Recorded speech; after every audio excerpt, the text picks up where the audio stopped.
আসসালামু আলাইকুম। সংবাদে আপনাদের সবাইকে স্বাগত জানাচ্ছি। আমি ফিরোজ তোহা। শুরুতেই আরবে কেবলস সংবাদ শিরোনাম। বাংলাদেশের সর্বশেষ গুরুত্বপূর্ণ আপডেট সংবাদে আপনাকে স্বাগত। শুরুতেই সংবাদ শিরোনাম, এরপর বিস্তারিত। শুরুতেই জানিয়ে দিব, জুলাই ঘোষণাপত্র, প্রধান উপদেষ্টার নেতৃত্বে সর্বদলীয় বৈঠক বিকেলে। জুলাই গণ অভ্যুত্থানের ঘোষণাপত্র চূড়ান্ত করার লক্ষ্যে রাজনৈতিক দল ও অন্যান্য অংশীজনদের সঙ্গে আজ বৈঠকে বসবেন অন্তর্বর্তী সরকার। এরপর জানিয়ে দিব, হাসিনার লুটের অংশীদারের দখলে মহেশখালীর অর্ধেক দ্বীপ। কক্সবাজারের মহেশখালী উপজেলার ধলঘাট ইউনিয়ন। দক্ষিণ পশ্চিমে বঙ্গোপসাগর, পূর্ব দিকে কোহেলিয়া নদী, উত্তরে একাংশে মাতারবাড়ি কয়লা বিদ্যুৎ কেন্দ্রের জন্য কৃত্রিম চ্যানেল তৈরি করা হয়েছে। এদিকে টিউলিপকে নিয়ে সংসদে প্রশ্নের মুখে ব্রিটিশ প্রধানমন্ত্রী। যুক্তরাজ্যের অর্থ ও নগর বিষয়ক মন্ত্রী টিউলিপ সিদ্দিকের পদত্যাগ ঘিরে প্রশ্নের মুখে পড়েছেন দেশটির প্রধানমন্ত্রী কিয়ার স্টারমার। এরপর জানিয়ে দিব, ঢাকায় 4 দিনে খরচ 25,500 গুলি। বৈষম্যবিরোধী ছাত্র আন্দোলন দমাতে রাজধানীর 60টি এলাকায় 4 দিনে 25,000-এর বেশি গুলি ব্যবহার করেন আইনশৃঙ্খলা রক্ষাকারী বাহিনীর সদস্যরা। এরপর জানিয়ে দিব, 150 কোটি ঋণ দেওয়ার চেষ্টা 8 লাখ টাকার কোম্পানিকে। এবি ব্যাংকের কাকরাইল ইসলামী ব্যাংকিং শাখা গ্রাহক কোয়ালিটির রি-রোলিং মিলস লিমিটেড 2024 সালের জানুয়ারিতে প্রতিষ্ঠিত। এই প্রতিষ্ঠানটির প্রস্তুত মূলধন মাত্র 8 লাখ টাকা, অথচ এই প্রতিষ্ঠানকে 150 কোটি টাকা ঋণ দেওয়ার সিদ্ধান্ত নিয়েছে এবি ব্যাংকের ব্যবস্থাপনা কর্তৃপক্ষ। এবং সর্বশেষ জানিয়ে দিব, ইসরায়েলের সঙ্গে যুদ্ধবিরতিতে সম্মত হামাস। ইসরায়েলের সঙ্গে যুদ্ধবিরতিতে সম্মত হয়েছে ফিলিস্তিনের স্বাধীনতাকামী সংগঠন হামাস। এর মাধ্যমে শেষ হতে যাচ্ছে দীর্ঘ 15 মাসের রক্তক্ষয়ী যুদ্ধ। বুধবার 15 জানুয়ারি রাতে আন্তর্জাতিক সংবাদ মাধ্যম রয়টার্সের এক প্রতিবেদনে এই তথ্য জানানো হয়েছে। প্রিয় দর্শক, এতক্ষণ শুনছিলেন সংবাদ শিরোনাম, এরপর বিস্তারিত। তবে তার আগে বন্ধু জানিয়ে দিন, আপনি কোন স্থান থেকে আমাদের সংবাদটি দেখছেন এবং শুনছেন। জানিয়ে দিন এই সংবাদ সম্পর্কে আপনার মূল্যবান মতামত। আর বন্ধু, আপনি যদি আমাদের চ্যানেলে নতুন হয়ে থাকেন তাহলে ভিডিওটি দেখতে দেখতে চ্যানেলটি সাবস্ক্রাইব করে রাখুন, যাতে করে আমাদের পরবর্তী সংবাদগুলো সবার আগে আপনার কাছে পৌঁছে যায়। এবারে বিস্তারিত। জুলাই ঘোষণাপত্র, প্রধান উপদেষ্টার নেতৃত্বে সর্বদলীয় বৈঠক বিকেলে। জুলাই গণ অভ্যুত্থানের ঘোষণাপত্র চূড়ান্ত করার লক্ষ্যে রাজনৈতিক দল ও অন্যান্য অংশীজনদের সঙ্গে আজ বৈঠকে বসবেন অন্তর্বর্তী সরকার। বৃহস্পতিবার 16 জানুয়ারি বিকেল 4টায় ফরেন সার্ভিস একাডেমিতে এই বৈঠক অনুষ্ঠিত হবে। বৈঠকে প্রধান উপদেষ্টা অধ্যাপক ডক্টর মোহাম্মদ ইউনূস এবং 4 জন উপদেষ্টা উপস্থিত থাকবেন বলে সরকারি সূত্রে জানা গেছে। বুধবার রাতে প্রধান উপদেষ্টার প্রেস উইং থেকে বিষয়টি জানানো হয়েছে। প্রেস উইং থেকে জানানো হয়, প্রধান উপদেষ্টা ডক্টর মোহাম্মদ ইউনূসের নেতৃত্বে অন্তর্বর্তী সরকার বৃহস্পতিবার বিকাল 4টা থেকে সন্ধ্যা 7টার মধ্যে ফরেন সার্ভিস একাডেমিতে জুলাইয়ের ঘোষণাপত্রের উপর একটি সর্বদলীয় বৈঠক আয়োজন করবে। এদিকে জুলাই গণ অভ্যুত্থানের ঘোষণাপত্র দেওয়ার জন্য বৈষম্যবিরোধী ছাত্র আন্দোলন ও জাতীয় নাগরিক কমিটির দেয়া সময়সীমা গতকাল শেষ হয়। সে প্রেক্ষাপটে এই দুই সংগঠনের নেতারা গতকাল রাতে রাজধানীর বাংলা মোটরে তাদের কার্যালয়ে নিজেরা বৈঠক করেন। এদিকে জুলাই গণ অভ্যুত্থানের ঘোষণাপত্র দেওয়ার জন্য বৈষম্যবিরোধী ছাত্র আন্দোলন ও জাতীয় নাগরিক কমিটির দেয়া সময়সীমা গতকাল শেষ হয়েছে।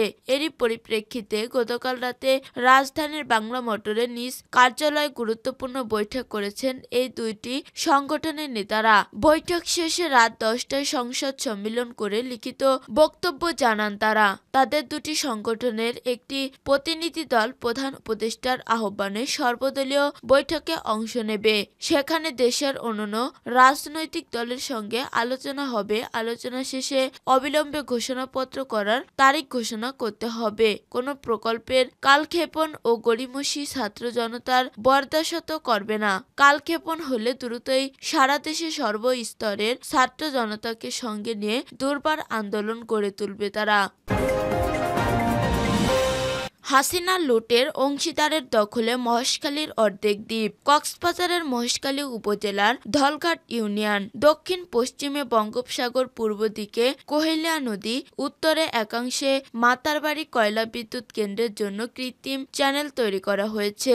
অন্য অংশে লবণের মাঠ ও চিংড়ি ঘের। জোয়ারের পানিতে তলিয়ে যায় এলাকাটি। ভাটায় ডাঙ্গা দেখা গেলেও চলাচলের উপযোগী থাকে না একেবারেই। তবে হালে কয়লা বিদ্যুৎ কেন্দ্রের পিছন দিয়ে 3 চাকার অটো চলাচলের জন্য একটি মেঠোপথ তৈরি করে নিয়েছে স্থানীয় বাসিন্দারা। শুষ্ক মৌসুমে এখন স্বল্প পরিসরে অটোরিকশা চলাচল করছে। তবে মূল ভূখণ্ডের সঙ্গে সদ্বীপের বাসিন্দাদের যোগাযোগের প্রধান মাধ্যম এখনো নৌপথ। প্রায় 150 বছর আগে জেগে ওঠা এই দ্বীপটিতে বর্তমানে 17,000 মানুষের বাস, যা এতদিন অবহেলিত এবং একরকম লোকচক্ষুর অন্তরালে থাকলেও 2014 সালের পাতানো নির্বাচনের ক্ষমতা দখলের পর এই দ্বীপটিতে নজর পড়ে ফ্যাসিস্ট আওয়ামী লীগ সরকারের। কয়লা বিদ্যুৎ কেন্দ্রের জন্য তৈরি করা চ্যানেলে গভীর সমুদ্র বন্দর করার পরিকল্পনা প্রকাশ হলে লুটেরা সিন্ডিকেটের কাছে দামি হয়ে ওঠে অবহেলিত দ্বীপটি। দেশজুড়ে 100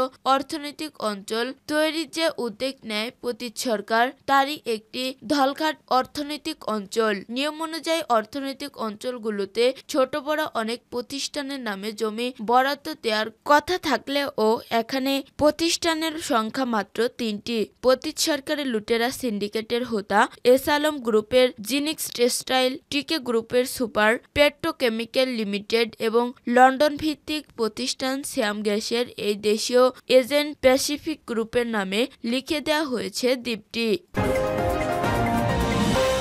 টিউলিপকে নিয়ে সংসদে প্রশ্নের মুখে ব্রিটিশ প্রধানমন্ত্রী।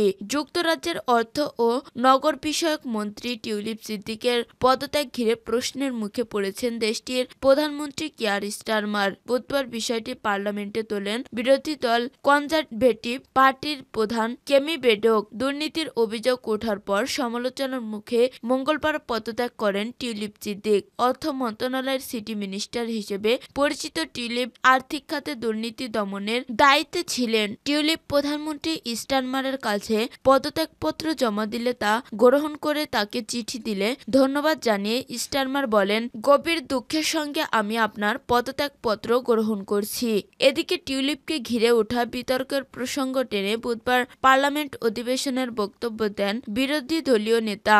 বিষয়টি সামাল দেওয়ার ক্ষেত্রে প্রধানমন্ত্রীর সিদ্ধান্ত নিয়ে প্রশ্ন তোলেন তিনি। বেঢনক বলেন, বাজারে যখন অস্থিরতা চলছে তখন সাবেক সিটি মিনিস্টারকে ঘিরে অদ্ভুত সংকটে জড়িয়ে এই বিষয়ে মনোযোগ হারিয়েছেন প্রধানমন্ত্রী। প্রধানমন্ত্রীকে উদ্দেশ্য করে বিরোধী দলীয় নেতা বলেন, নিজের ঘনিষ্ঠ বন্ধুর পদত্যাগে তিনি প্রধানমন্ত্রী গভীর দুঃখ পেয়েছেন বলে ধারণা করা হচ্ছে। এটি তার সিদ্ধান্তের বিষয়ে আমাদের কি বার্তা দেয়? আর ঘটনাটি ছিল দুর্নীতি দমনের দায়িত্বে থাকা মন্ত্রীর বিরুদ্ধে দুর্নীতির ফৌজদারি তদন্ত হচ্ছে। এ বিষয়ে বাংলাদেশের অন্তর্বর্তী সরকারের প্রধান উপদেষ্টা অধ্যাপক মোহাম্মদ ইউনূসের দেয়া বক্তব্যের প্রসঙ্গ টেনে বেইডেনক বলেন, বাংলাদেশের প্রধান উপদেষ্টার দায়িত্বে থাকা নোবেলজয়ী মোহাম্মদ ইউনূস সাবেক সিটি মিনিস্টারকে উপহার দেয়া লন্ডন সম্পত্তি ফ্ল্যাট লুটপাটের অর্থে কেনা হতে পারে। ঢাকায় 4 দিনে খরচ 25,500 গুলি। বৈষম্যবিরোধী ছাত্র আন্দোলন দমাতে রাজধানীর 60টি এলাকায় 4 দিনেই 25,000-এর বেশি গুলি ব্যবহার করেন আইনশৃঙ্খলা রক্ষাকারী বাহিনীর সদস্যরা। ওই সময় নির্বিচারে প্রাণঘাতী আগ্নেয়াস্ত্র ব্যবহারের পাশাপাশি আন্দোলনকারীদের লক্ষ্যবস্তু বানিয়েও গুলি করা হয়।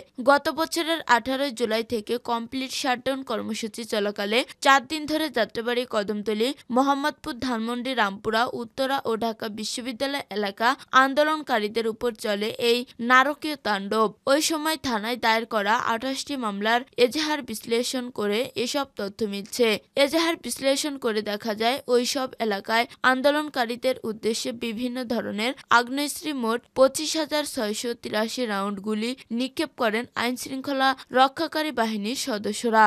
এর মধ্যে 7.62 বোরের গুলি নিক্ষেপ করা হয় 3,094টি। চাইনিজ রাইফেল, এসএমজি এবং পিস্তল থেকে এসব গুলি ছোড়া হয়। আগ্নেয়াস্ত্র বিশেষজ্ঞরা বলেছে এসব গুলি প্রাণঘাতী। এছাড়া 11,845টি সীসা কার্তুজ, শটগান থেকে 2,297 রাউন্ড, পিস্তল থেকে 268 রাউন্ড এবং 8,036 রাউন্ড রাবার বুলেট ছোড়া হয়। এর বাইরে আন্দোলনকারীদের ছত্রভঙ্গ করতে 1,085টি সাউন্ড গ্রেনেড ও 2,660 কাঁদানে গ্যাস নিক্ষেপ করে পুলিশ। এছাড়া লাইট হ্যান্ড গ্রেনেড এবং লিড বল কার্তুজও ছোড়া হয়।